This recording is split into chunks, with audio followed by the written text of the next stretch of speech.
Olá, meus amigos. Estamos aqui para uma live que tem como tema o despotismo jurídico à luz da Bíblia Sagrada. Vamos discutir um pouquinho. Eu terei a companhia do Fernando que é bacharel em Direito, gosta do assunto, a gente tem conversado muito sobre isso, tem assistido a algumas opiniões, né? Tem aí os livros na área do direito, tem as contradições que nós estamos vivendo, as grandes e terríveis contradições na área do direito, o Fernando, inclusive, vai falar daqui a pouco, gente que escreve uma coisa e faz outra, ele vai falar sobre isso daqui a pouco, né? Juristas, né, podemos dizer, né, que escrevem uma coisa, mas na prática fazem algo completamente diferente, ele vai, inclusive, mostrar isso. Na verdade, isso já é de conhecimento, já é de domínio público, mas nós vamos discutir um pouquinho, só que à luz da Bíblia, eu quero começar com vocês lendo a palavra de Deus no livro de Abacuque. Vamos primeiramente pontuar isso, começando com a Bíblia, porque a gente vai tratar disso dentro da Bíblia. Eu começo com Abacuque, capítulo 1, do versículo 1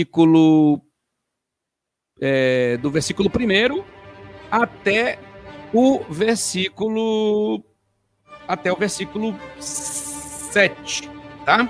Até o versículo 7.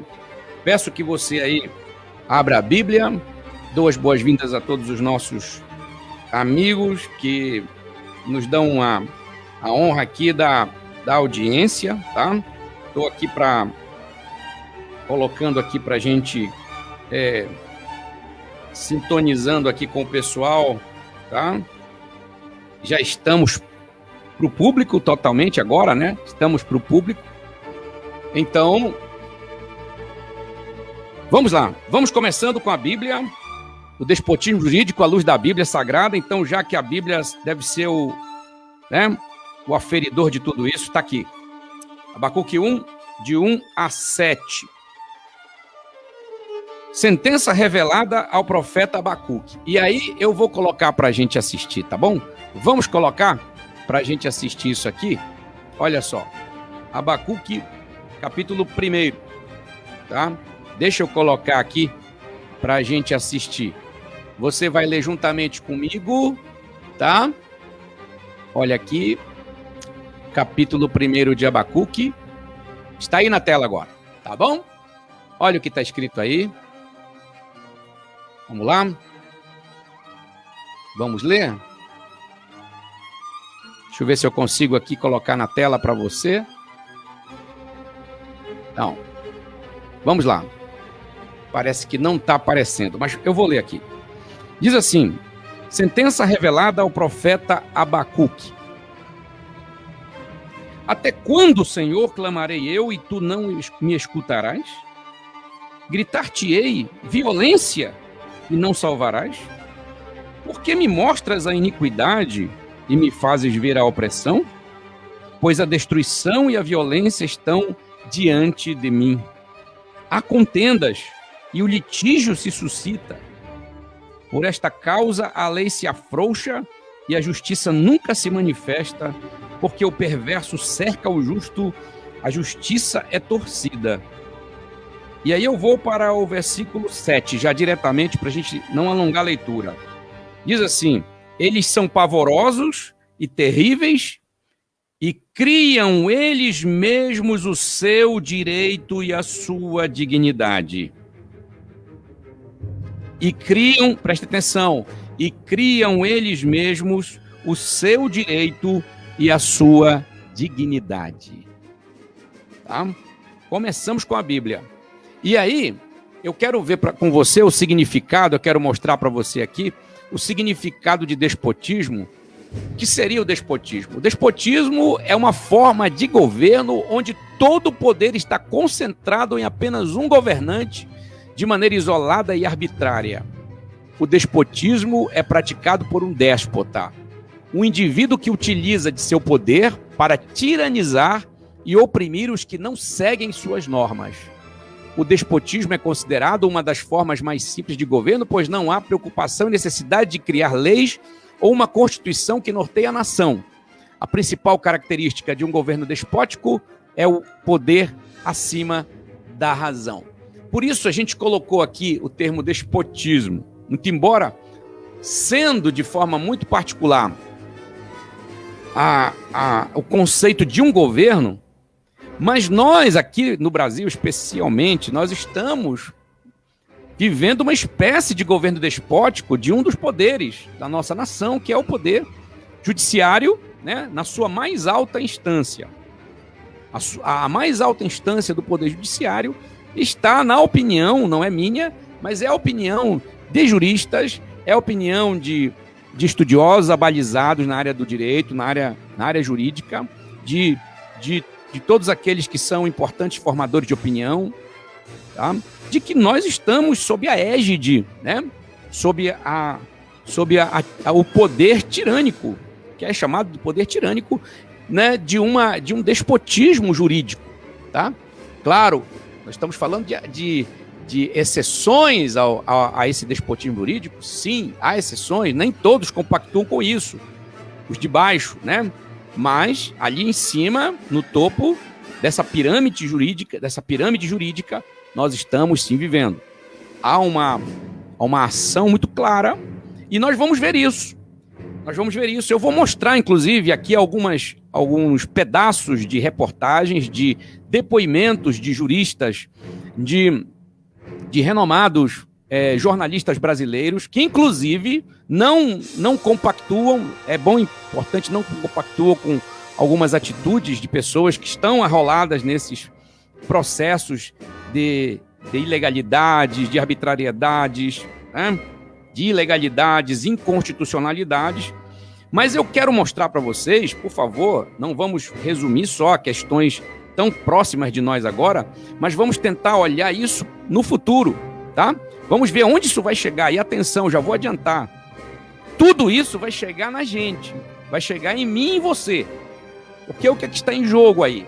O que está em jogo é o cerceamento da liberdade do indivíduo, o cerceamento da liberdade de expressão, da liberdade de pensamento e, atenção para isso, da liberdade de crença,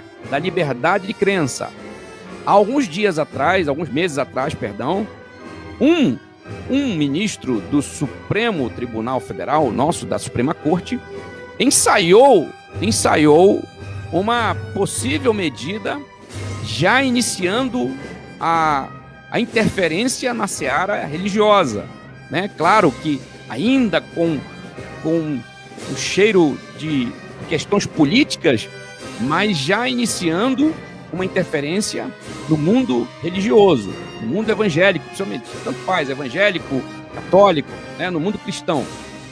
E eu vou dizer mais, eu vou adiantar, eu vou dar o spoiler já, né? Sem comentar. Mas todo esse despotismo jurídico, todas essas arbitrariedades, ilegalidades, essas interpretações, tá? Essa hermenêutica da Constituição, que na verdade está sendo escrita uma outra Constituição no Brasil. Nós temos duas Constituições hoje no Brasil.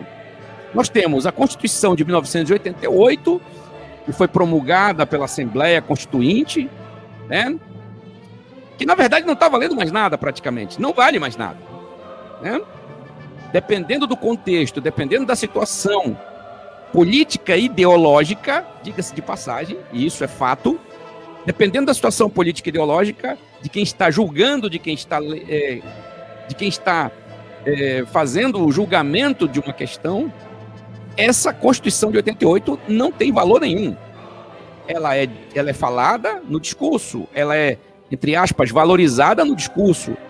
É meramente uma propaganda enganosa dela. Mas, na prática, o que nós vemos hoje é uma outra Constituição. É uma Constituição que poderíamos chamar de aleatória, pontual. É uma Constituição que emana do momento, que emana da circunstância, que emana do calor do momento ideológico, principalmente do ideológico e político.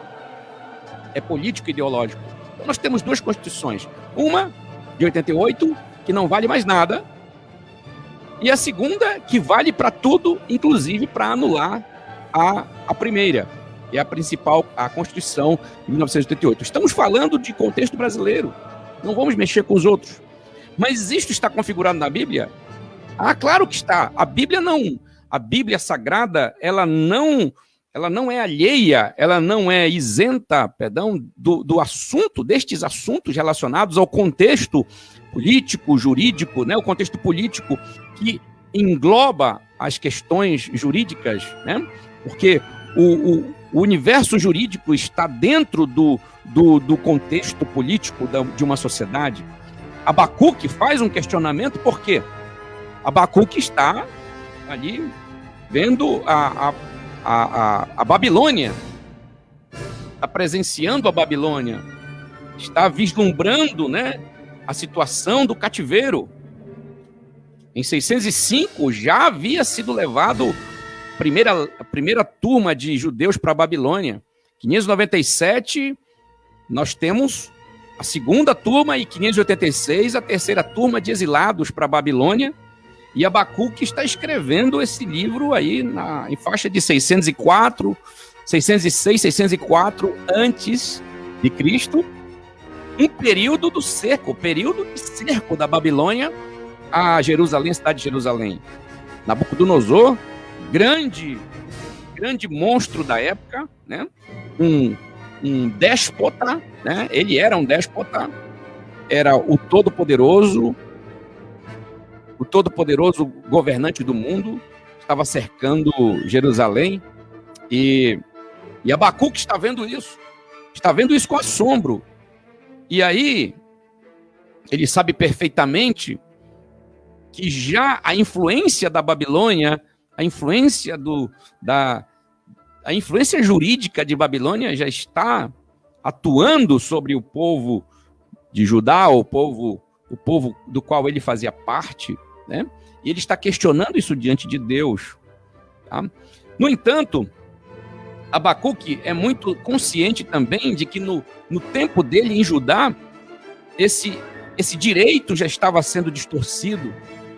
Lá mesmo em Jerusalém, já estava acontecendo isso.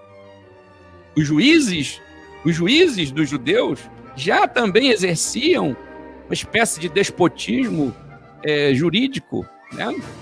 Amparados pelo rei, amparados pelos reis. E isso estava também causando indignação em Abacuque, mas a maior indignação dele é realmente porque ele está sabendo, ele já é consciente de que Judá já está sofrendo a influência da lei de Talhão, da lei de Nabucodonosor, do despotismo jurídico de Nabucodonosor. E agora ele pergunta ao Senhor: até quando clamarei eu e tu não me escutarás? Porque está havendo um silêncio de Deus. Está havendo violência, está havendo transgressão da lei, está havendo opressão, está havendo destruição, contendas, o afrouxamento das leis. A justiça não era feita. Era uma outra justiça que estava sendo feita.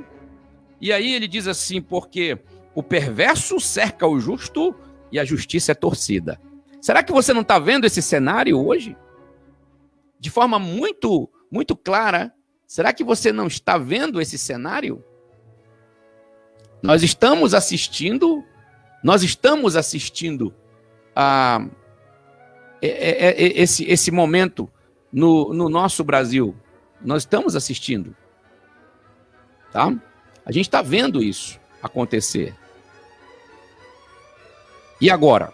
O que fazer, né? Mas vamos ver um pouco do contexto para que você entenda como isso está acontecendo no Brasil. Bem, nos últimos dias, né, de alguns anos para cá, na verdade, poucos anos para cá, nós estamos vendo essa ascensão do poder judiciário sobre os outros poderes e, assim, influenciando a vida dos cidadãos, influenciando a vida da sociedade, né? E, de certa forma, uma influência negativa, porque assusta, porque oprime, porque causa medo. O impacto é negativo na sociedade, porque as pessoas ficam acuadas, ficam amedrontadas, desconfiadas, preocupadas pela sua segurança, pela sua liberdade. E cada vez mais isso vem acontecendo. E nós estamos cada vez mais apreensivos, cada vez mais preocupados. Será que o que estamos falando está ofendendo essas autoridades? Está criando algum problema? E elas vão nos prender, vão mandar nos prender, vão mandar nos levar? Quer dizer que nós estamos perdendo nossos direitos, né, de cidadãos, de livre expressão, de livre pensamento? Bem, vamos lá, vamos ao contexto, e aí depois eu quero chamar o Fernando para a gente comentar sobre isso. E aí depois nós vamos mais adiante, vamos falar sobre a perseguição aos cristãos, tá? Então vamos lá. Nos últimos dias, nos últimos meses, nós temos visto uma acelerada ânsia do poder jurídico, do poder judiciário brasileiro, da mais alta escala, do mais alto escalão, em suplantar os outros poderes, em controlar os outros poderes. Isso é muito claro, né? Em controlar os outros poderes, porque nós temos no Brasil 3 poderes: o poder executivo, o poder legislativo e o poder judiciário. Segundo a Constituição, esses poderes devem atuar independentes, porém harmônicos. Dá para entender isso, certo? Ok. Só que nós estamos percebendo clara e nitidamente que um desses poderes está tentando se sobressair sobre os demais. Esse é o poder judiciário. E não é só no Brasil que isso está acontecendo, tá? Não é só no Brasil que isso está acontecendo. Então, nós temos então esse poder. E ele faz uso de sua prerrogativa de não ser julgado por ninguém. Isso é impressionante. No Brasil, nós não temos a quem recorrer se esse poder toma alguma decisão. O único poder que pode questionar, frear o ímpeto do poder judiciário é o poder legislativo. No Brasil, especificamente o Senado. Porém, o Senado não faz isso, não toma essa atitude já há muito tempo.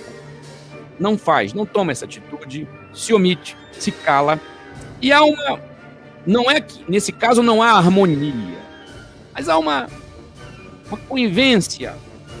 Há uma conivência entre esses poderes para que eles não interfiram, para que eles não se choquem. Não vamos entrar aqui tanto no mérito, mas a verdade é essa. O único poder que poderia frear o ímpeto do poder judiciário no Brasil é o poder legislativo, diga-se, Senado Federal. Não faz. Não vamos entrar nessa seara agora. Não é o caso. Mas vamos ver algumas coisas alguns eventos, e vamos ouvir alguns depoimentos aqui, eu quero colocar para vocês, alguns depoimentos que mostram que nós estamos vivendo em um tempo de arbitrariedades, de ilegalidades, de aberrações jurídicas. Isso está sendo questionado. É questionado, causa revolta, e alguns acabam se excedendo na sua revolta, e isso cria, então, um conflito aí junto ao poder judiciário, e isso culminou com prisões de algumas pessoas aqui no Brasil. Eu vou especificar 2 em destaque. A prisão do jornalista Oswaldo Eustáquio, que, atenção, gente, é um cristão, é um servo de Deus, ele é evangélico. E ele foi preso sem julgamento, de maneira simplesmente arbitrária, porque assim o juiz o quis. E nós temos aí o histórico de um inquérito, que depois o Fernando vai explicar, um inquérito que inclusive deu origem a um livro, nós vamos já mostrar, um inquérito chamado Inquérito do Fim do Mundo, que na verdade são 2 inquéritos, inquérito das fake news e inquérito dos atos antidemocráticos. Mas isso, claramente nós vemos uma parcialidade, porque as medidas judiciais, policialescas e de prisão são apenas para um lado. Apenas para pessoas que estão de um lado da história, de um lado do contexto, na discussão toda. Os demais têm posturas iguais, os de outro lado têm posturas iguais. São tão veementes, tão ácidos e tão baixos na sua linguagem, se excedem também, mas eles não são contidos, não há mandado de prisão, não há poder de polícia para com eles. Por quê? Porque eles estão de um lado.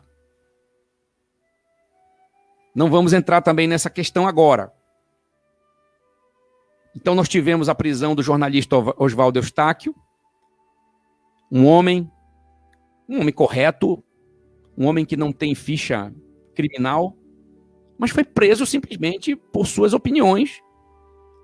Ele não xingou, não usou palavrão, não foi desrespeitoso como foi o outro, né?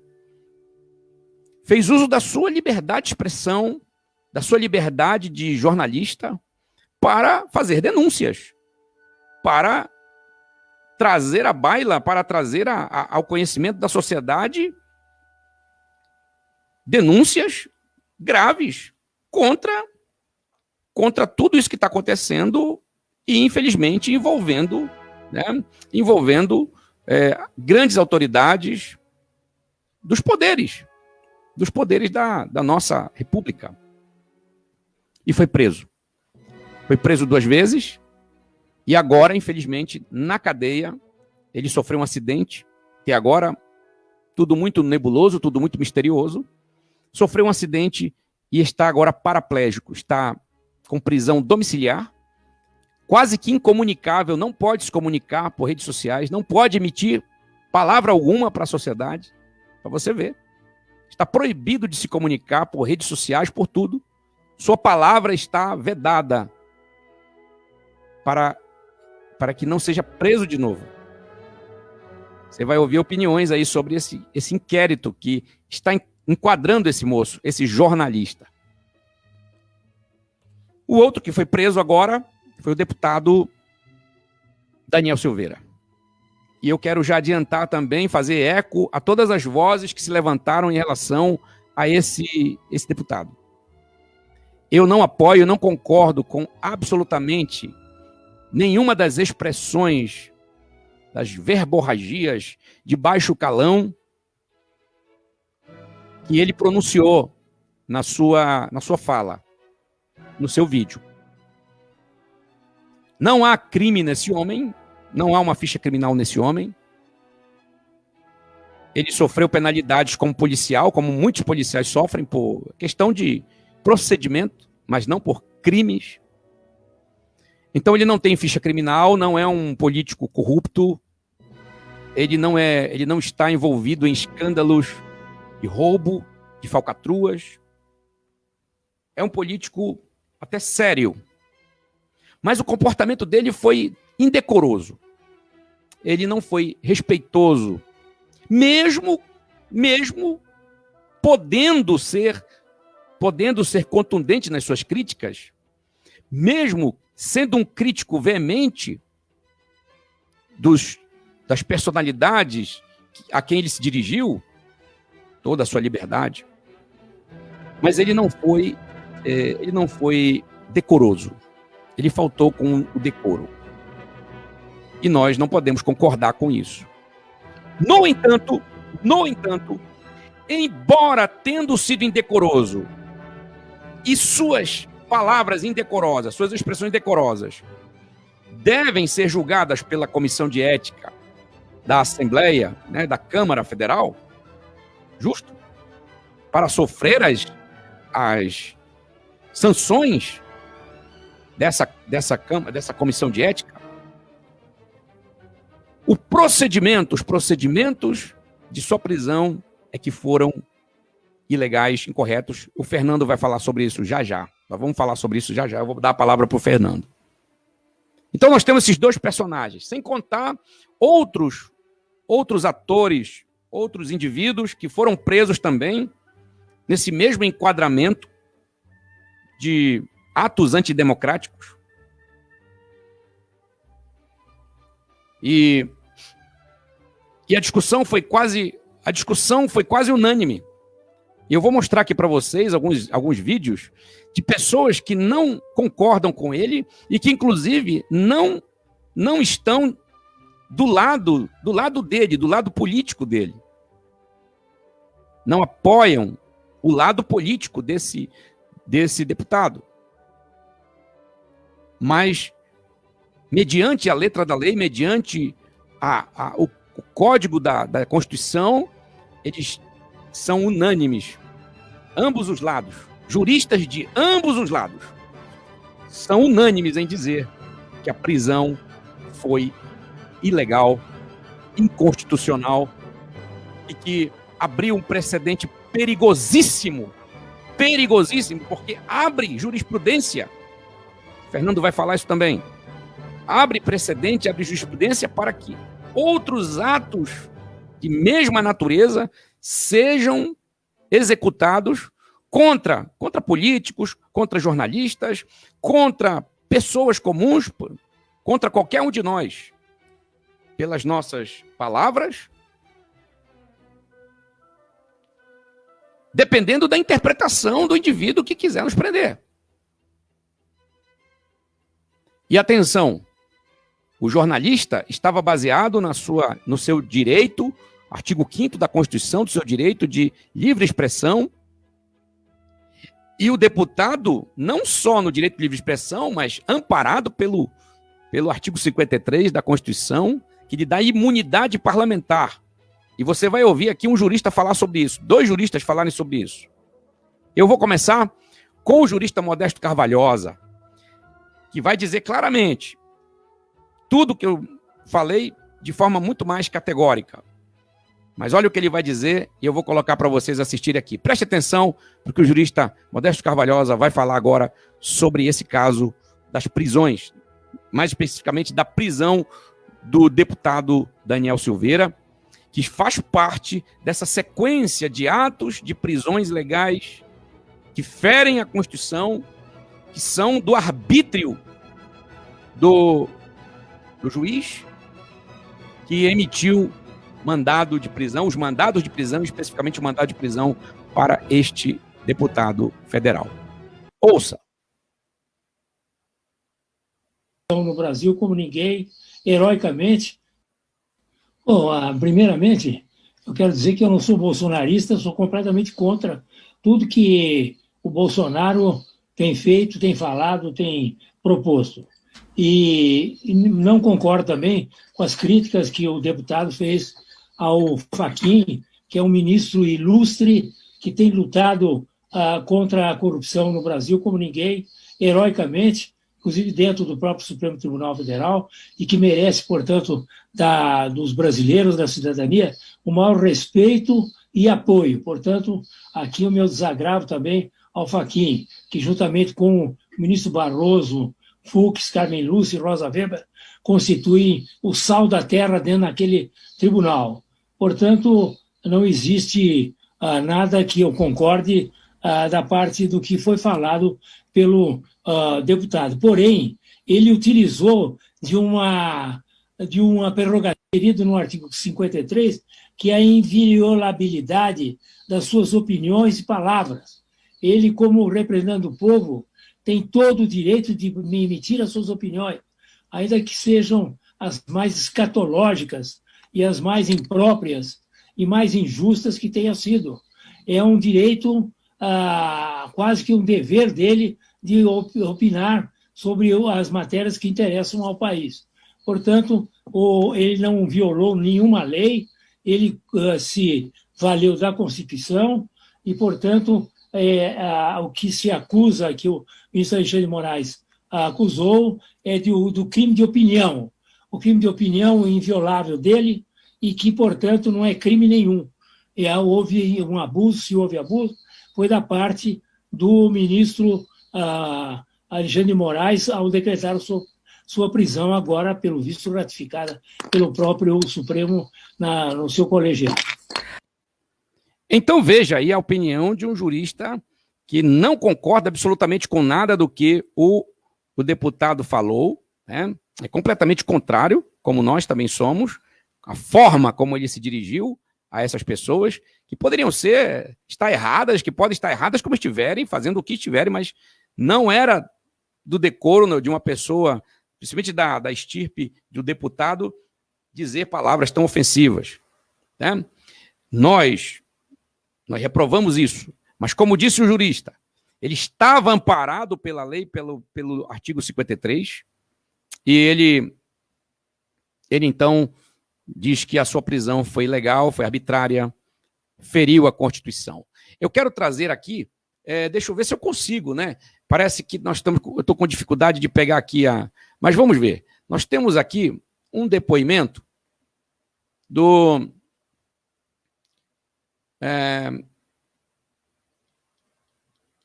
eu quero ver aqui se é esse, tá? É aqui. Dr. Ives Gandra, atenção, eu vou ler para você.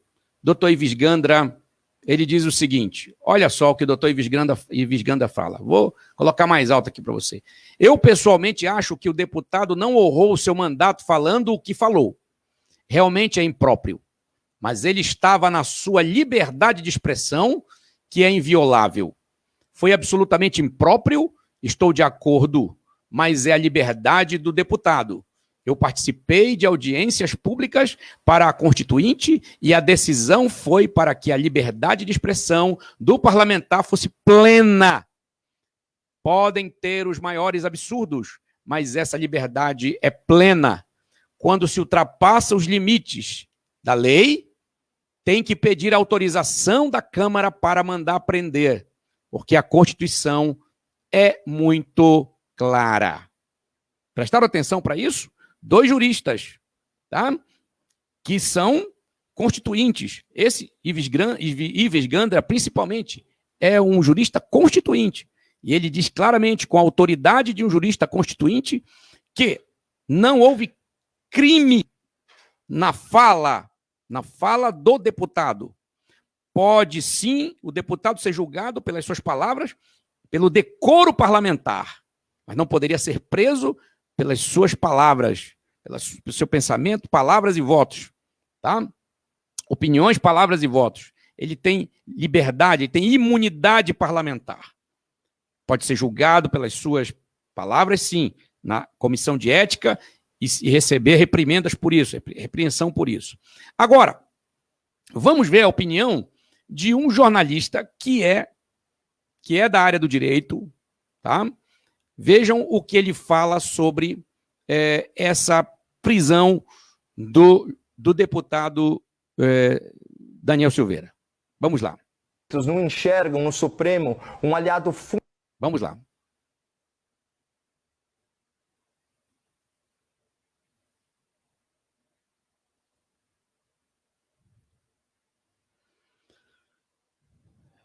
Eu vou colocar aqui desde o início para a gente ouvir, tá bom? Vamos lá.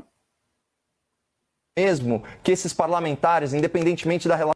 Então, a partir dos fatos, vamos raciocinar um pouco. Vocês acham mesmo que esses parlamentares, independentemente da relatoria, você acha que esses parlamentares vão votar com independência contra os interesses dos seus próprios juízes no STF? Vocês acham que políticos corruptos não enxergam no Supremo um aliado fundamental para a manutenção da sua própria impunidade, pela demora, principalmente na avaliação dos processos, no trâmite dos processos? Portanto, para responder objetivamente às perguntas, né? A relatora ou o relator, quem quer que vá relatar, provavelmente agirá de acordo com a covardia de um Congresso que é refém do STF e teme retaliações nas esferas eleitoral e penal. Tá? E dificilmente a Câmara vai agir conforme a lei, revogando a prisão arbitrária do deputado. Não, esse placar, se bobear, vai ser mais elástico. Ele será sacrificado no altar da inconstitucionalidade pelo STF. E esse ritual se dará com a cumplicidade do parlamento e sob os aplausos de uma certa imprensa que manipulou a opinião pública para concordar com esse abuso de autoridade.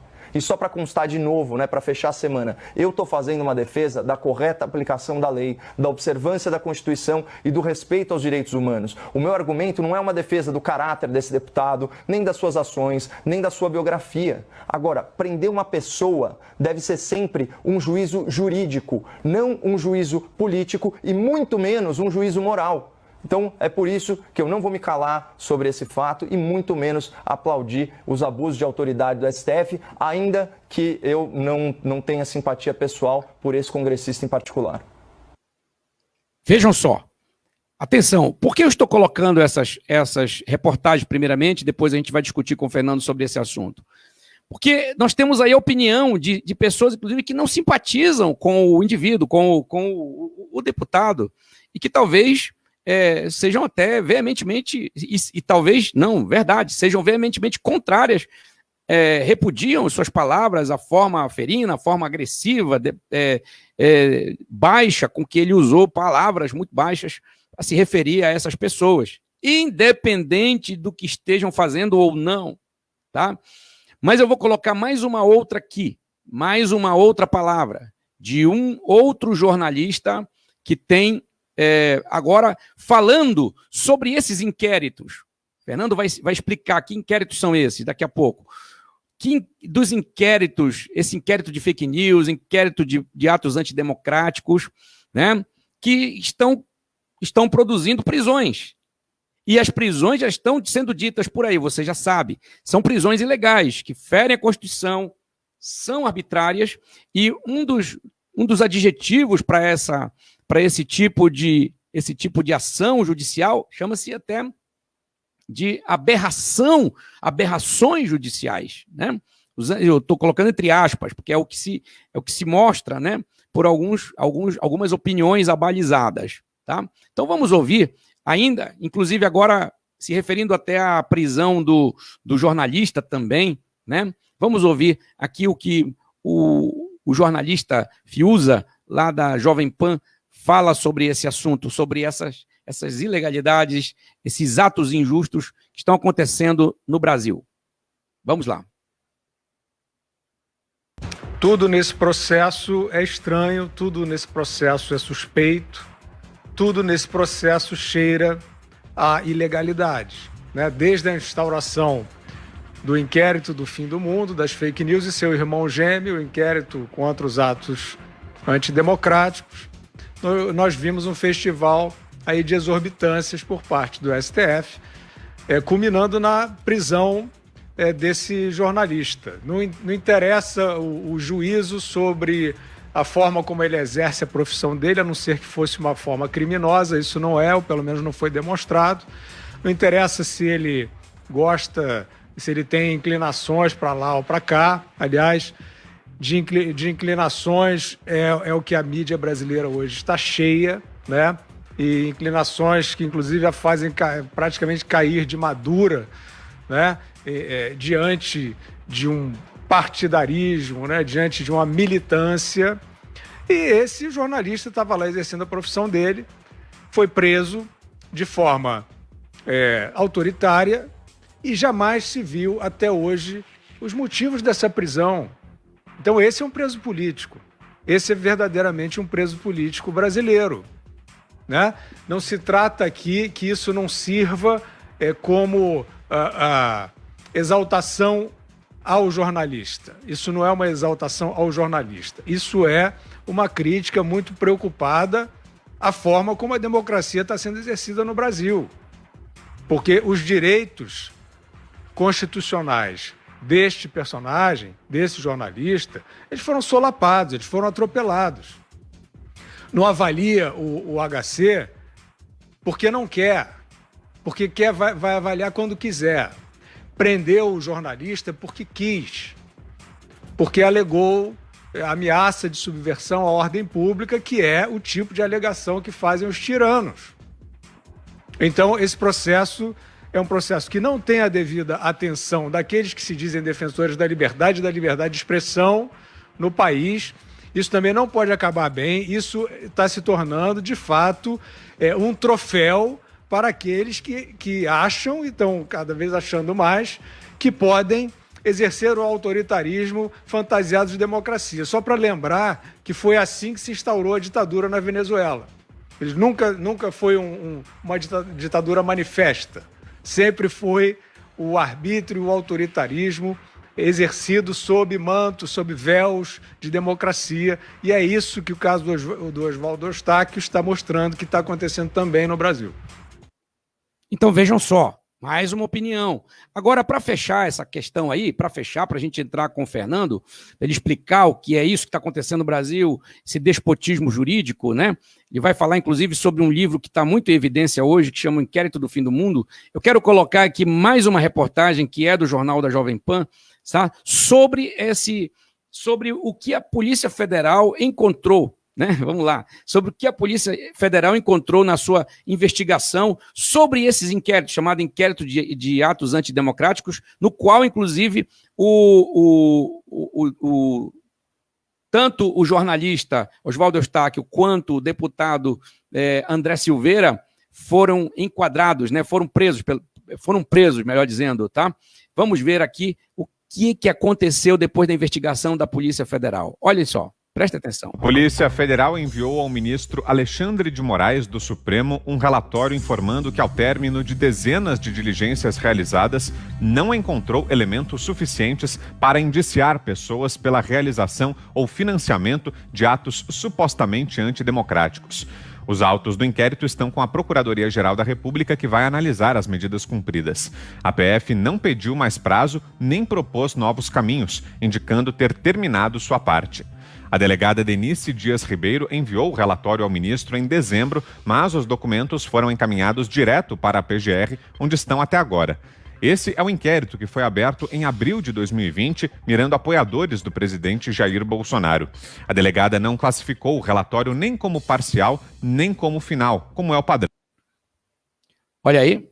Então, na verdade, como eu falei lá no início, esses inquéritos, esse despotismo jurídico baseado nesses inquéritos, estão, na verdade, voltados para um lado apenas. Ele é bem parcial, né?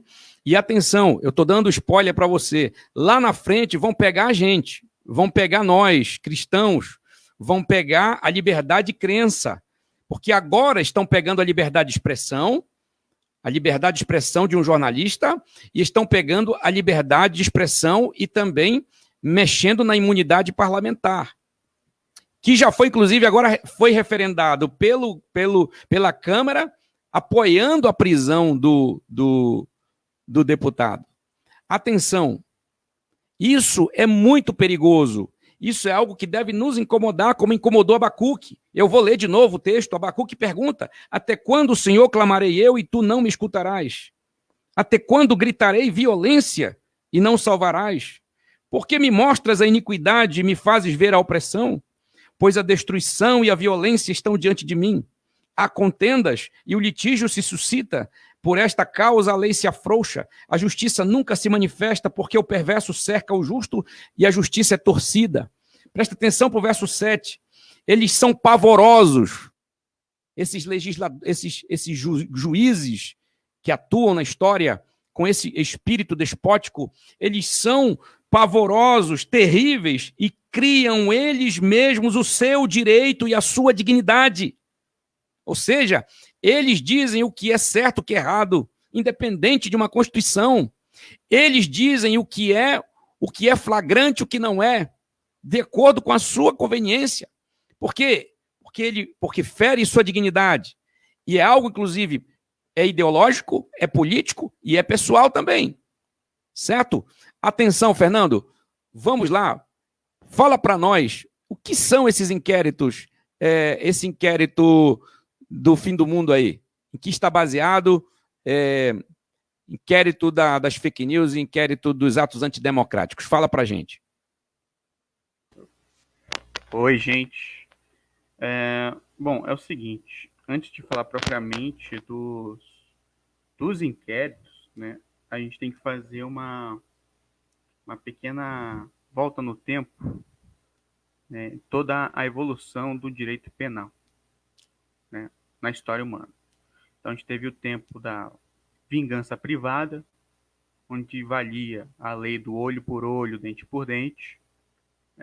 Então, depois a gente teve a vingança divina, a era da vingança divina, onde as punições tinham caráter, tinha um intuito de satisfazer a ira, né, os desejos dos deuses antigos e assim por diante.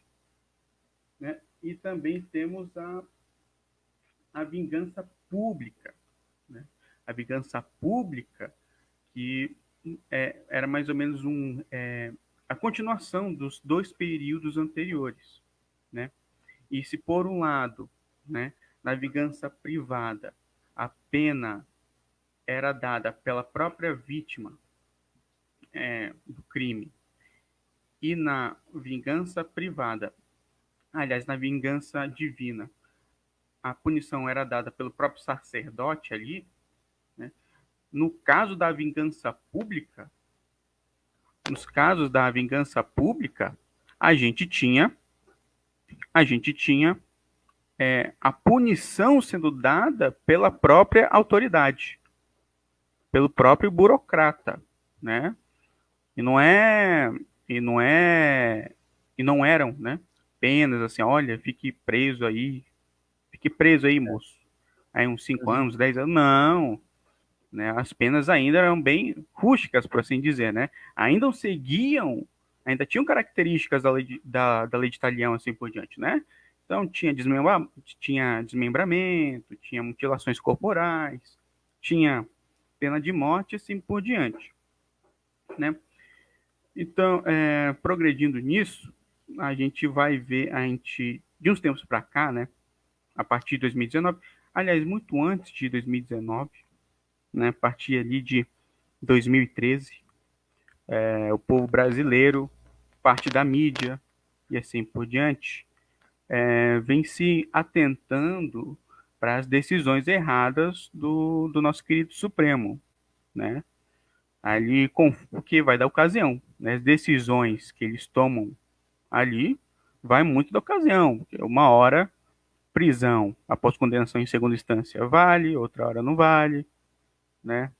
Habeas corpus para uns são concedidos, habeas corpus para outros são negados, e assim por diante, né? E toda a questão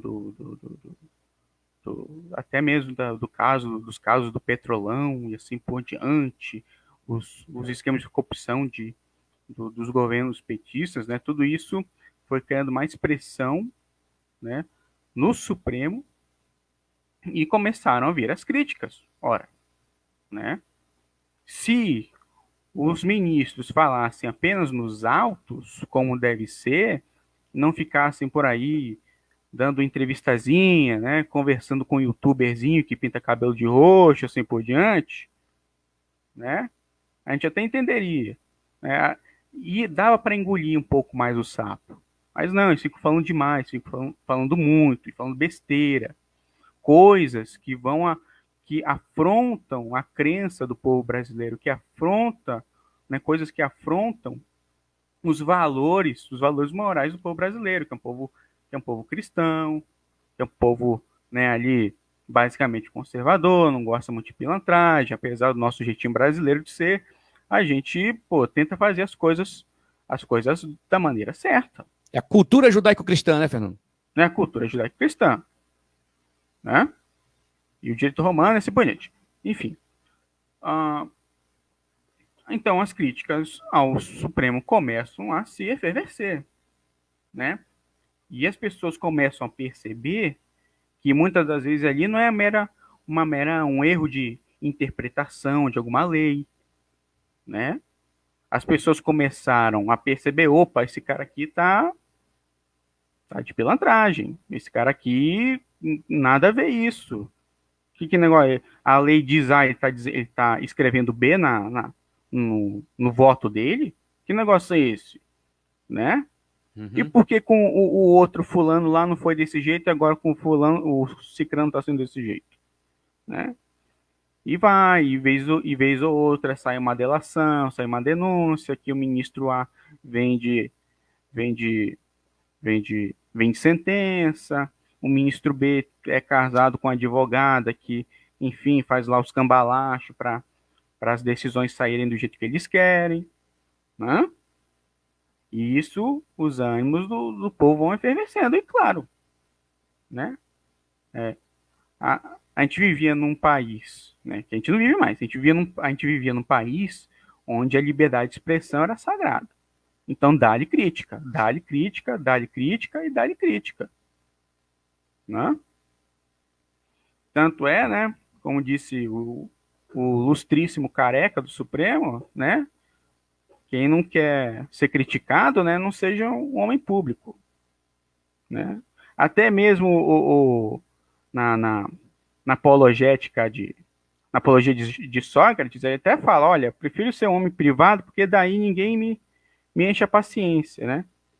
Quando eu fui senador aqui com vocês, quando eu fui homem público, o pessoal, eu fiquei me envolver aí nos esquemas estranhos, o pessoal ficou, né, enchendo a minha paciência. Né?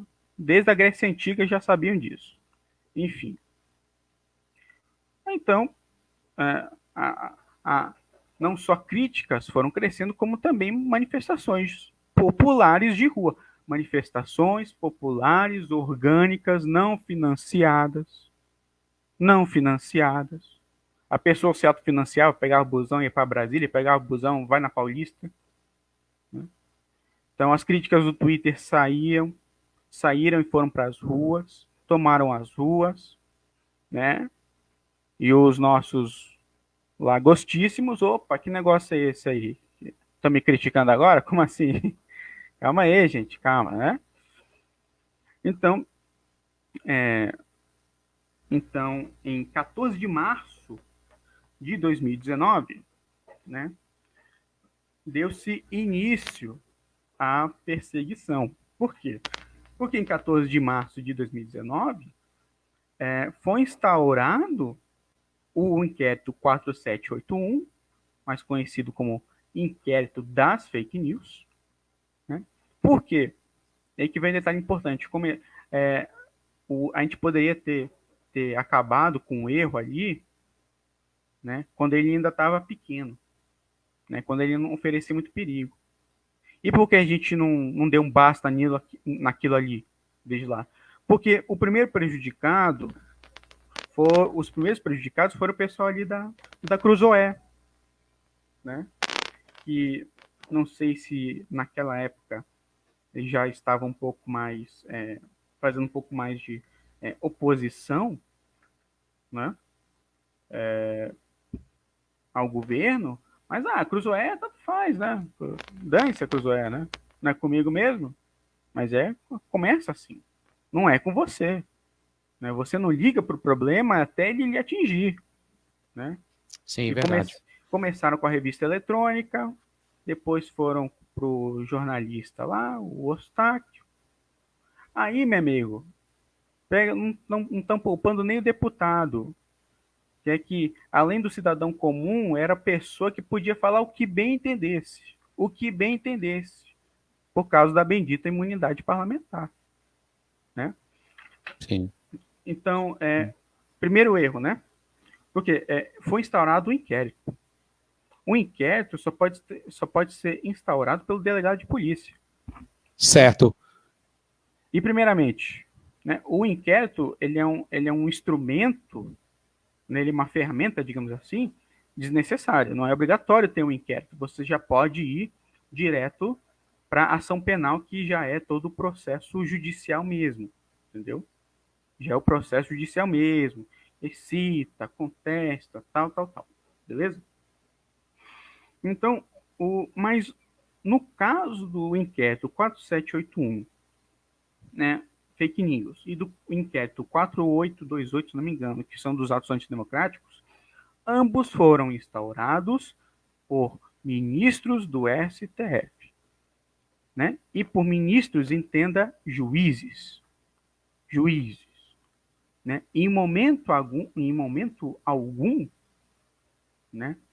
Nas nossas leis, nas leis brasileiras, Código Penal, Código de Processo Penal, Constituição Federal de 88, em momento algum é autorizada a instauração de inquérito por meio do juiz, porque isso cria o que chamam de processo judiciariforme.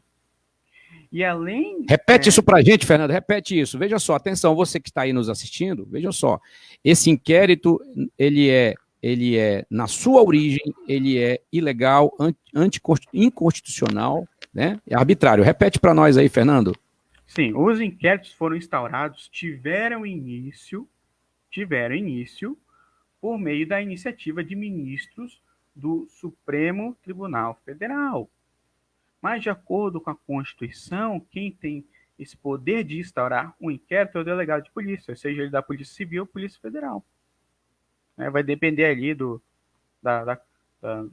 tipo do crime e assim por diante, que vai delegar a competência.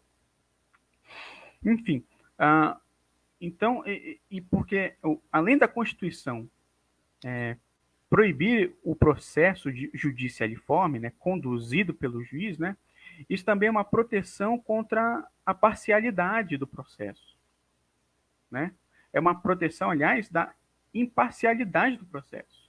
Porque como um juiz vai se tornar neutro, imparcial, sendo que ele é quem instaura o inquérito, ele é a vítima, ele é quem investiga, ele quem acusa, é quem vai condenar depois.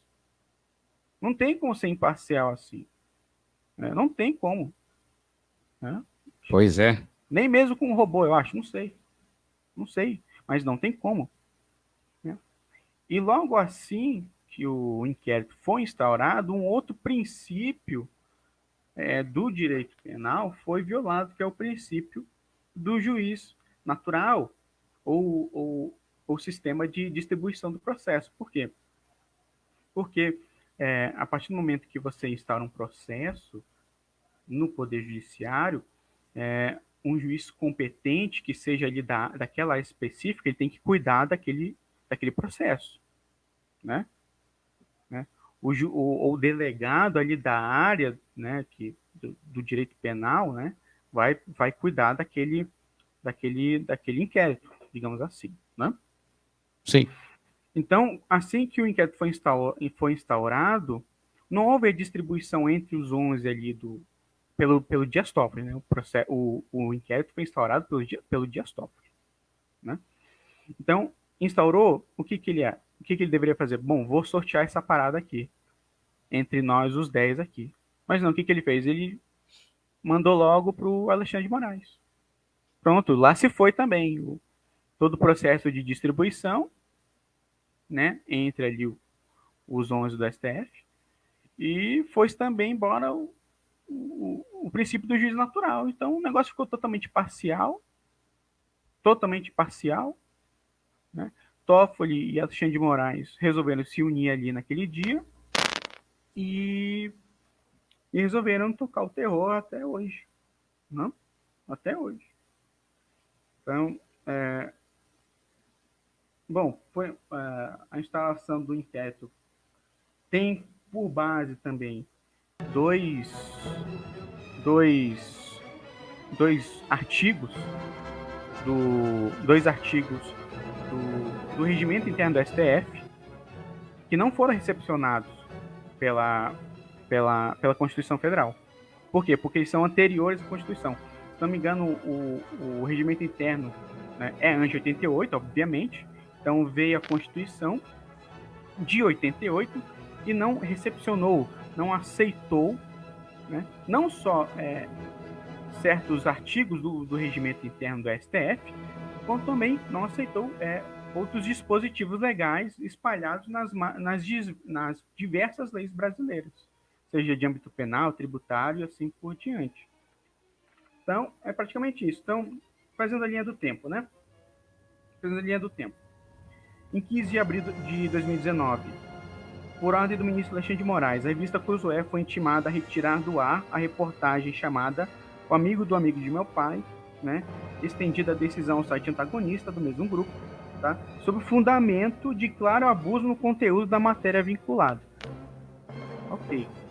Na decisão, o ministro ainda afirmou que o conteúdo da matéria era típico exemplo de fake news e estabeleceu multa diária de R$100 mil. né? Aí vem a famosa pergunta, né? O que é fake news? O que é fake news? Né? Numa tradução livre, você fala, fake news é uma mensagem falsa, né? Uma mensagem mentira. Mas só que no direito penal você precisa ter as coisas muito claras.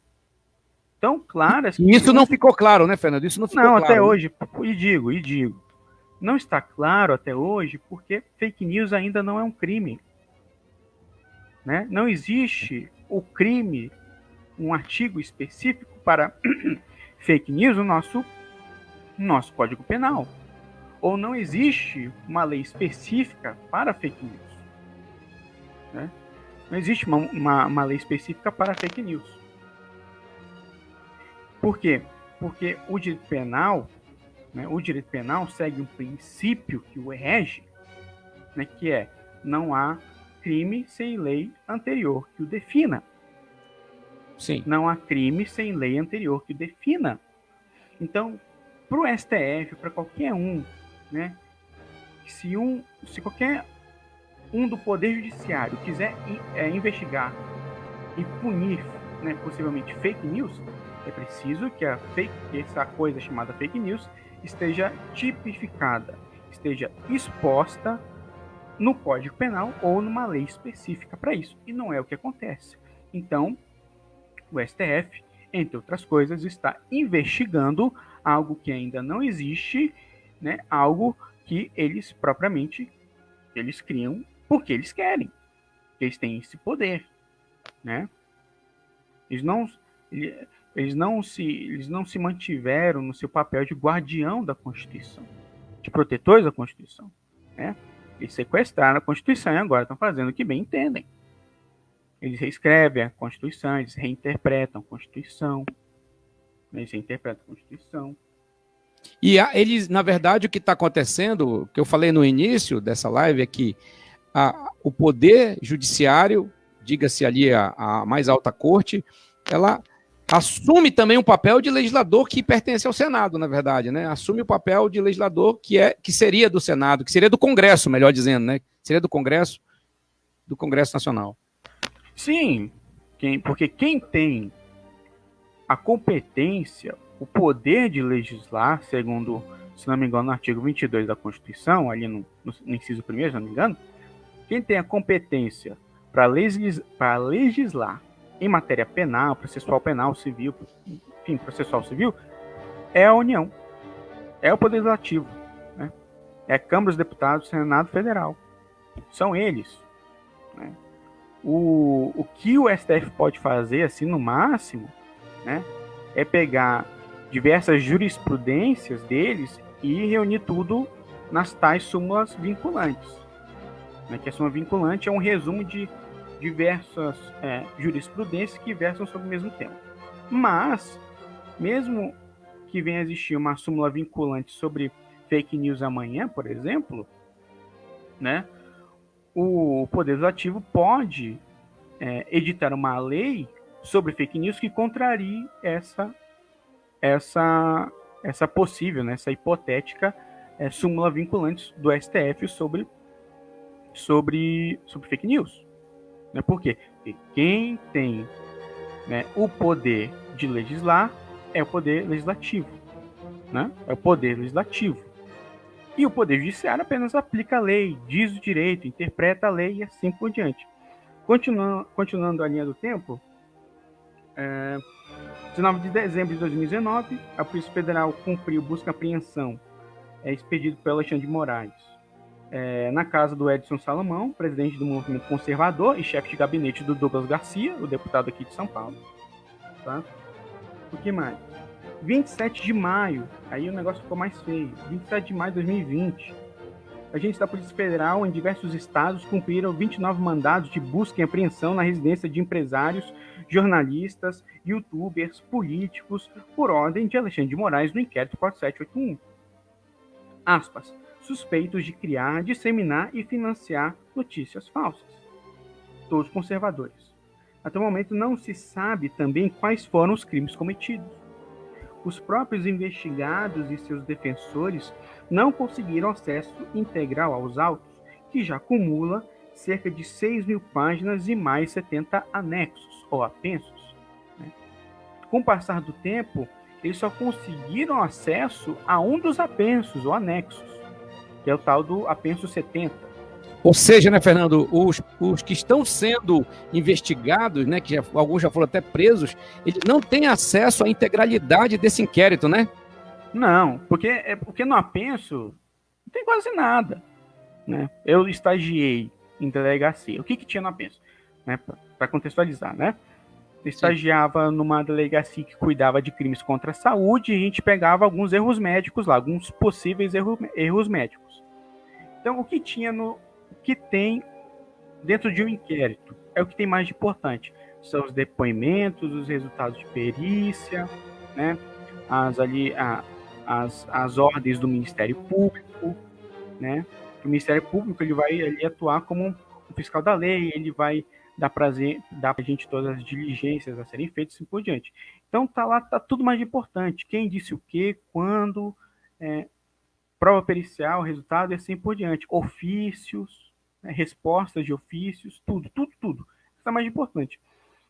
No apenso, no caso lá da delegacia onde eu estagiava, ficava inquérito, o prontuário médico. Tipo, era um monte ali de informação, tipo, que era só para tirar ali uma dúvidazinha ou outra, né? Algo que era submetido à análise ali do médico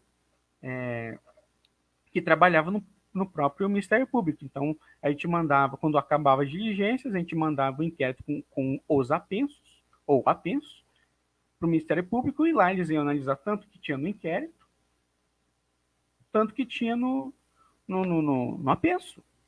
Então, no apenso não tem nada de útil, digamos assim, né? Ou seja, é uma justiça forjada, né, de acordo com a conveniência daquele que se sente ofendido, né? De uma questão, é subjetivo, na verdade, né, Fernando? É subjetivo, né? Faz de conta. Muito faz de conta.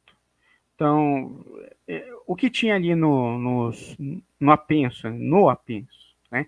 Até o Bernardo Kister fez um vídeo, né? E teve acesso ao apenso, ele falou, olha, lá tinha um monte de meme e tweet. E tweet das contas da galera lá do Twitter. Não tinha mais nada, né? Então, eles não tiveram acesso aos demais depoimentos para ver quem disse o quê, né? Fora que está escrito no estatuto da OAB que o advogado tem direito, né, ao acesso integral dos autos, coisa que foi negada reiteradamente, né, ali pelo Alexandre de Moraes, no STF, enfim, foi negado. E até ali na época ele falava, ele soltava nota no Twitter, não, porque permitir sim o acesso aos autos e assim por diante. Então, por aí. É um negócio muito faz de conta, e quem tem o poder absoluto é nada mais, nada menos que o Supremo. Então, essa situação toda que o Fernando acabou de relatar aí, poderia ter muito mais coisa, o tempo não vai nos permitir muito mais longo, mas tudo isso gera uma grande insegurança jurídica, né, na sociedade, isso causa tensão, né? As ilegalidades, as arbitrariedades jurídicas, seja de quem for que vier, né? Nesse momento, pelo menos tudo que a gente está vendo, presenciando, vem dessa fonte jurídica, né? Então, tudo isso gera uma série de tensões, gera conflitos, gera injustiça, gera revolta e gera violência, tá? Gera uma série de eventos que descontentam a sociedade, as pessoas vão se esclarecendo, vão se tornando mais conscientes da situação e vão se incomodando e vão se revoltando. E isso pode trazer problemas sociais muito fortes, muito sérios. Isso incomodou Abacuque lá atrás, sabe? Até quando, Senhor, clamarei eu e tu não me escutarás? Gritarei violência e não salvará. Porque a injustiça, quando opera a injustiça, quando a injustiça opera, gente, a violência ela toma lugar, ela fica muito mais ela tem muito mais oportunidades para se manifestar. Todo tipo de violência. Iniquidade, o que é iniquidade? É transgressão da lei. Seja, aqueles que se sentem protegidos, né? Os que se sentem protegidos dessa ação, que a gente pode chamar dessa ação persecutória, né? Eles ficam à vontade para cometer os seus delitos, para praticar as suas ações criminosas, maléficas, né? E aí, daí vem violência, vem mais crimes. Ele inclusive cita isso aqui: violência, iniquidade, opressão, destruição, contendas, afrouxamento da lei, né? Porque o perverso cerca o justo e a justiça é torcida. Vou citar o verso 7. Eles são pavorosos e terríveis e criam eles mesmos o seu direito e a sua dignidade. Isso não é de agora, gente. Não é de agora que isso vem acontecendo. Nós estamos vivendo, né? Nós estamos apenas vivendo uma repetição da história. Abacuque viveu isso. O povo judeu já viveu isso. E em outros tempos, por exemplo, na época da Segunda Guerra Mundial, antes da Segunda Guerra Mundial, né, o governo nazista lá, liderado por Adolf Hitler, já fazia isso também, né? A perseguição aos judeus começa com a propaganda ideológica e as pessoas começam a repetir os mantras, né?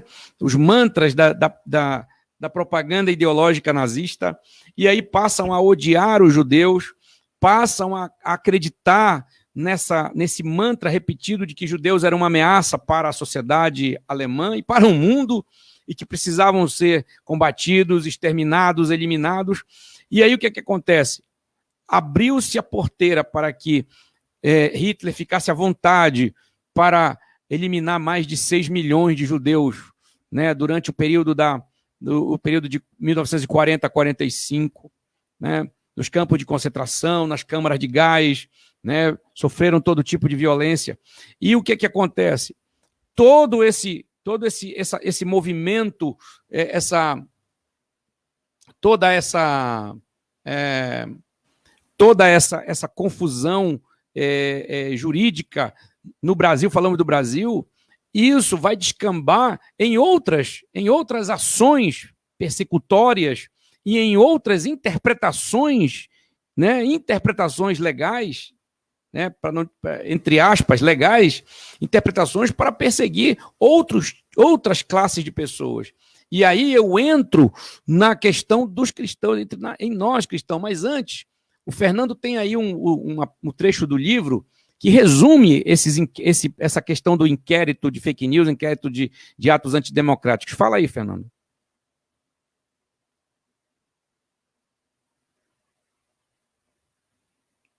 Oi, Fernando. Pode falar? Tava no mudo. Tá. As mesmas infrações do 4781, eles se aplicam para o inquérito dos atos antidemocráticos. Então, são eles aqui, ó. O inquérito viola o chamado sistema acusatório, ao concentrar várias funções processuais em uma única pessoa, foi o que eu disse, né? O ofendido, seja a STF ou Alexandre de Moraes, né, é o mesmo que julga, processa, a condena, enfim, é a vítima, assim por diante. Ele é tudo em um só. Então, perde a imparcialidade, perde a neutralidade ali, né? O magistrado não pode, concomitantemente, desempenhar as funções de juiz, investigador, acusador e vítima, né? No inquérito 4781, temos esta clara promiscuidade.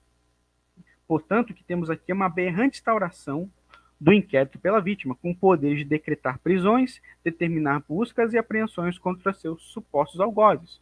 Então, o sistema acusatório, né, foi o sistema que o direito brasileiro adotou ao invés do inquisitório. Aí sim, o inquisitório é esse, onde a vítima é quem julga, quem acusa, quem manda prender, quem manda soltar, assim por diante. Né? O inquérito viola o direito dos advogados de terem acesso aos autos, né, porque eles contrariam, né, o artigo 7º, inciso 15 do Estatuto da OAB, e também viola a súmula vinculante número 14 do STF, que diz: é direito do defensor, no interesse do representado, ter acesso amplo aos elementos de prova que já documentados em procedimento investigatório realizado por órgão com competência de polícia judiciária, né, digam respeito ao exercício do direito de defesa. Né? Então, é Sim. direito do advogado e das partes terem acesso aos autos. Né? Até os advogados estão sendo cerceados, estão sendo impedidos de terem acesso a isso. Ou seja, é alguma coisa realmente que preocupa, que até, né, deixa a gente perplexo diante da situação, né, gente? Advogado sendo impedido de ter acesso aos autos. Quer dizer, é alguma coisa muito estranho isso, é algo assustador para a gente, né, de como a coisa caminha, porque aí o advogado fica impedido de agir, né, fica impedido de atuar. Inclusive, quando estagiava na delegacia, chegava o advogado lá, quero ter acesso aos autos tal, eu falava, com certeza. Beleza, só avisava o escrivão, a delegada, deixava ele entrar e vida que seguia. Ele ficava lá o tempo que quisesse, tirava a cópia e depois saía embora. Né? E além do não acesso aos autos infringir súmula e estatuto da OAB, né? Também Sim. Cai na lei de abuso de autoridade, né, no artigo 32. Aí, outra alternativa, pessoal, em vez de ficar pedindo intervenção no das contas no STF, põe milico lá, esquece, que não vão fazer nada. Já tem lei para isso. Né? É a lei de abuso de autoridade. Então, era já para ter parado logo nos primeiros atos, que o monstro ainda estava pequeno, né? O Alexandre de Moraes, o Toffoli, desse um vacilo, dava voz de prisão, né? Chegava ali o grupo de deputados, com algum delegado, né? Muito bem assessorados ali, falava, olha, você está preso com base na lei de abuso de autoridade. E são vários, e se você analisar a lei de abuso de autoridade e comparar com os atos que esses caras já fizeram, eles vão cair em um bocado de crime. São vários artigos que eles caem, que eles infringem. Já quebraram, né? É isso já que... quebraram. É isso e não só os ministros. Se ministro está difícil de prender, vai para cima do delegado, vai para cima do agente. Se você não consegue com o mais forte, vai com o mais fraco. É assim que estão fazendo, é assim que eles começaram. Começaram com os carinhas da Cruzoé, daí foram para o Eustáquio. Agora estão chegando um deputado, meu querido. E vai para mais para cima ainda. Vai para senador e vai chegar no tal K. Vai chegar no 17. Então, gente, esse é o cenário. Esse é o cenário que estamos vivendo no Brasil. Insegurança jurídica, essas ilegalidades, arbitrariedades, né? Essas interpretações absurdas, né, da lei, como, por exemplo, o tal do flagrante perpétuo, né? Ou seja... Não existe. Pois é, não existe, né? Foi inventado, foi criado no calor da situação. Ou seja, eles são pavorosos, a verdade é essa. Olha o que diz o verso 7 de Abacuque, capítulo 1. Eles são pavorosos e terríveis.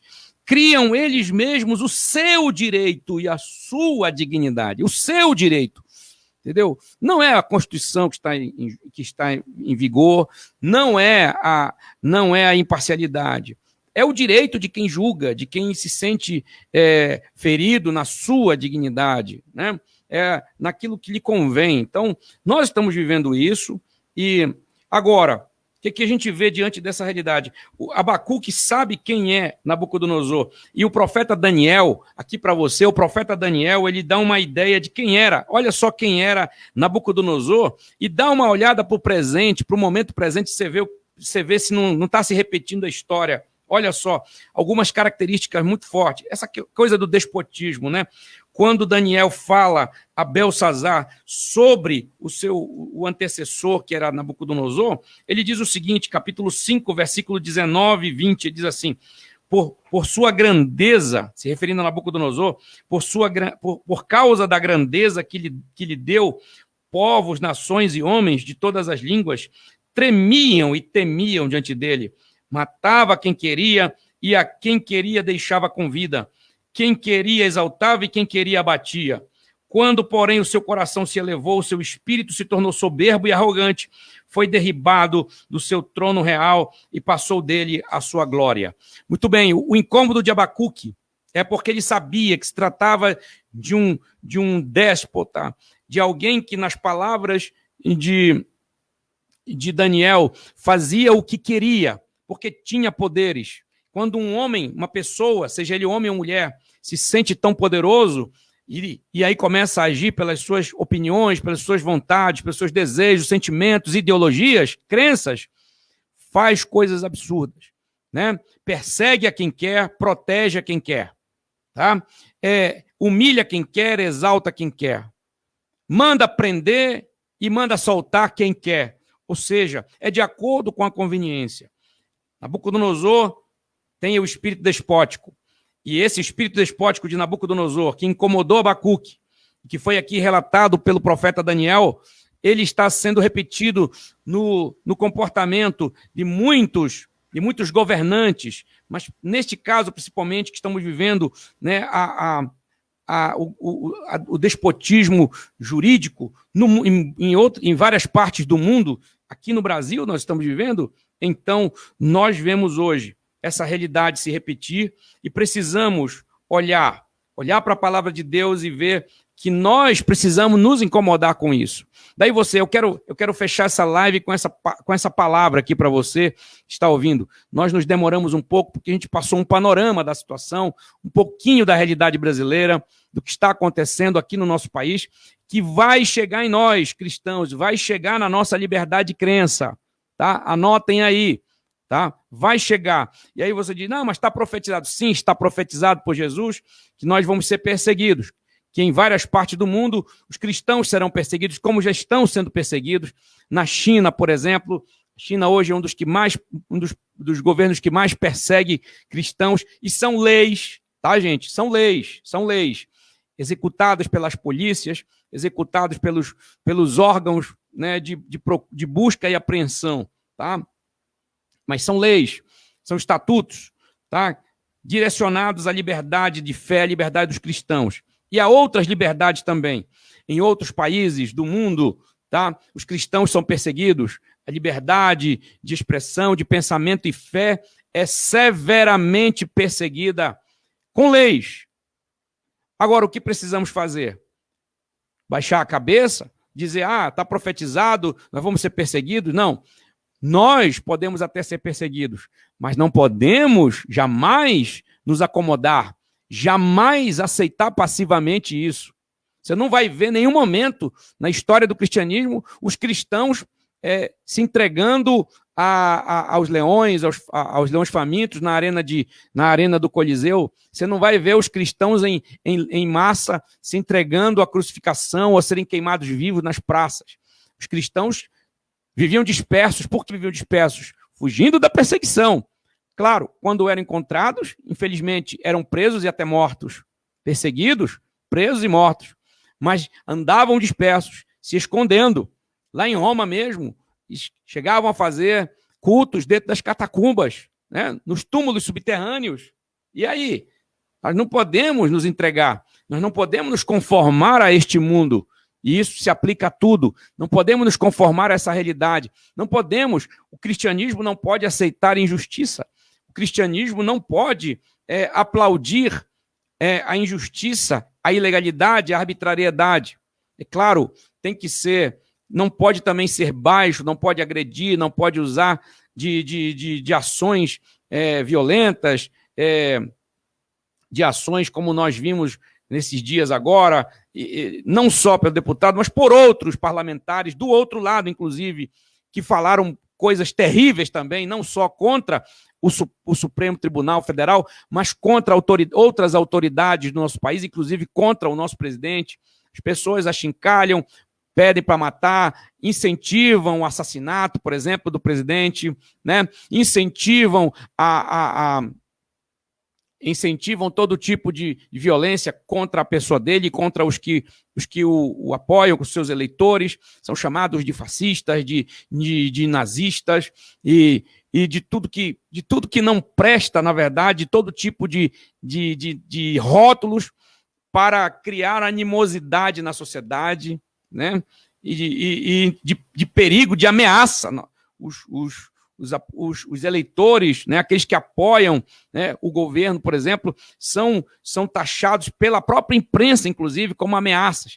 A imprensa divulga isso para criar uma ideia popular, massificar uma ideia de que os conservadores, que em sua maioria esmagadora, são cristãos, porque é inconcebível ser conservador e não ser cristão, né?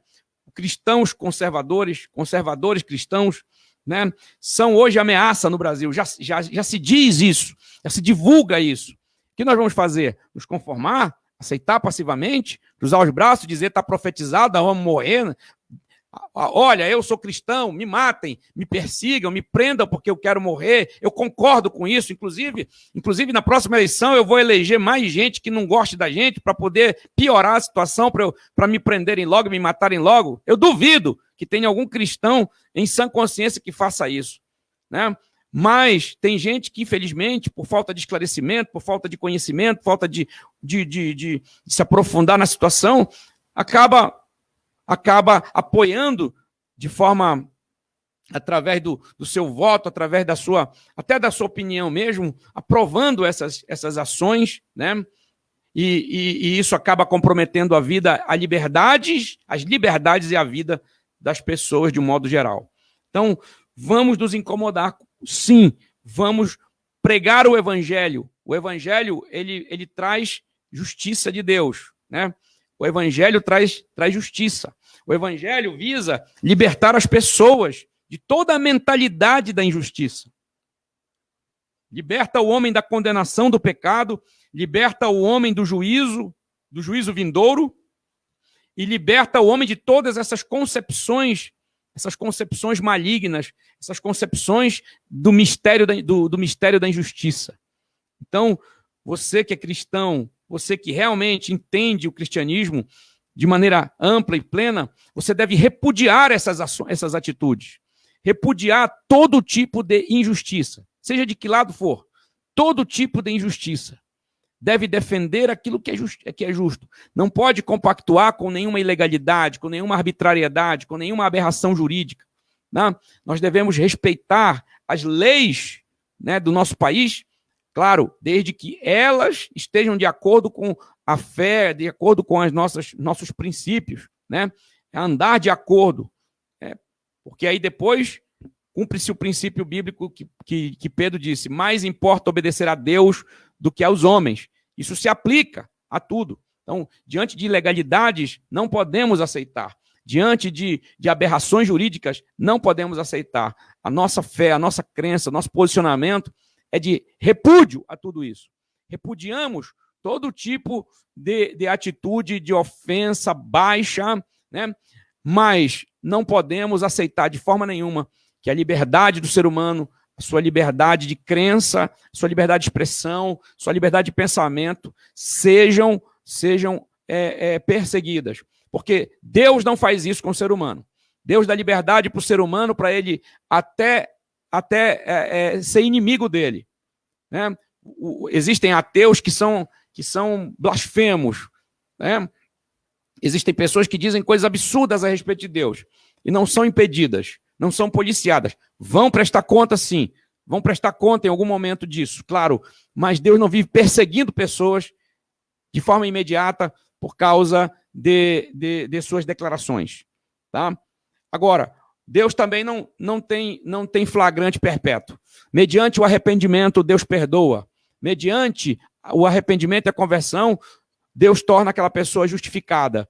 Então, nós vamos pregar o Evangelho de Jesus Cristo, salvar almas para que elas sejam transformadas, suas mentes sejam transformadas, e nós vamos também defender a justiça e a verdade onde nós estivermos. Nós vamos defender a liberdade, porque a liberdade é um dom de Deus, é um legado divino para nós. Liberdade para tudo, inclusive, para pecar, para não fazer a vontade de Deus. Liberdade também, né? Nós temos que conviver com aqueles que não querem fazer a vontade de Deus. Mesmo assim, não podemos policiá-los, persegui-los. Nós, cristãos, por exemplo, não podemos criar leis para perseguir quem não quer andar segundo a vontade de Deus, né? Existem leis para frearem o crime, a violência, todo tipo de violência, todo tipo de crime. Agora, uma pessoa, por exemplo, que não quer seguir a vontade de Deus, que não quer fazer a vontade de Deus, né, que quer ser inimiga de Deus, que quer ser ateia, nós não podemos criar. Isso é o cristianismo. cristianismo é aliás, a cultura judaico-cristã, ela é uma entusiasta da liberdade, entusiasta das liberdades individuais, liberdade do ser humano. Então, que essa é a nossa palavra sobre essa live. Quero agradecer ao Fernando pelos esclarecimentos de contexto, tá? Ele fez aí alguns levantamentos de contexto, tá?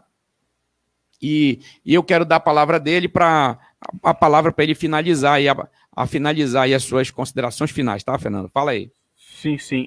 Ainda que esteja tudo formalizado, ainda que ele julgue tudo procedente, né? Imagina, né? A própria vítima e acusador vai dizer se tudo aquilo ali está conforme a lei ou não. Enfim, ainda que tudo esteja legalizado, segundo eles, né? Nos conforme segundo eles, ainda assim continua imoral, ainda assim continua ilegal, tá?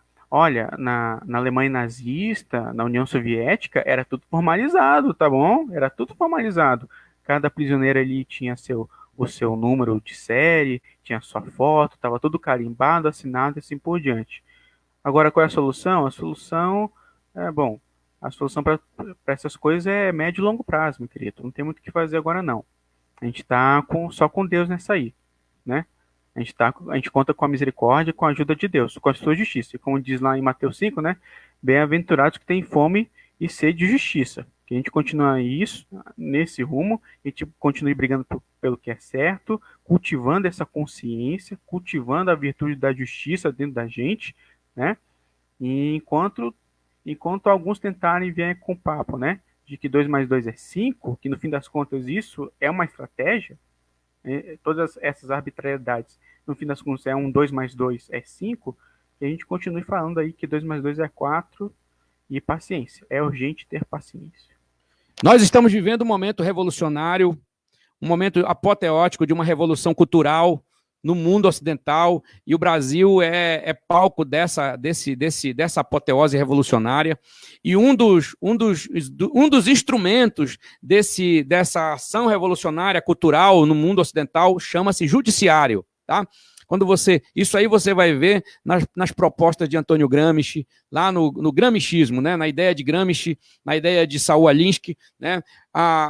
O judiciário, o jornalismo, por exemplo, o judiciário, as universidades são instrumentos dessa ação revolucionária cultural que, na verdade, tem como grande objetivo, gente, você que está nos ouvindo aqui nessa live, tem como grande objetivo a eliminação da cultura judaico-cristã. O fim de tudo, gente, o fim de tudo é perseguir o cristianismo. O fim de tudo é perseguir toda ideia, toda proposta, todo comportamento que tenha cheiro de cristianismo, cheiro de cristão. Essa é a verdade, tá? A verdade está sendo perseguida hoje. Se você olhar tudo que está acontecendo, nos inquéritos, em tudo, a verdade está sendo perseguida. Tá? A verdade está sendo perseguida. É uma inversão de valores. O que é certo virou errado e o que é errado virou certo. Tá? Ou seja, é uma espécie de legislação às avessas. É isso que nós estamos vivendo. Então, como cristãos, nós não podemos compactuar com isso. Nós vamos nos manter inconformados, mas uma coisa nós precisamos fazer é depender de Deus, é clamar a Deus, porque Ele é o Deus da justiça. E nós temos orado e clamado para que Deus haja com justiça no Brasil, para que a justiça do Senhor se manifeste, assim como ele se manifestou na Babilônia. Deus pegou Nabucodonosor e o humilhou. Humilhou de tal maneira que ele ficou louco. Ficou tão perturbado, tão louco, que ele foi comer capim. Ele foi para o campo comer capim junto com os jumentos, junto com os cavalos, junto com os bichos que estavam lá no mato, na relva, foi morar no mato, foi morar no campo, de tão louco que ficou. O Senhor o perturbou de tal maneira, né? O Senhor o inquiriu de tal maneira que ele enlouqueceu com o impacto da justiça de Deus, com o impacto da confrontação de Deus, porque ele era um déspota, ele agia, como você viu na leitura que eu fiz há poucos instantes. Então, nós vamos orar, nós vamos buscar o Senhor, vamos insistir, vamos nos manifestar sem pedidos de fechamento de STF, negócio de intervenções que não vão levar a absolutamente nada.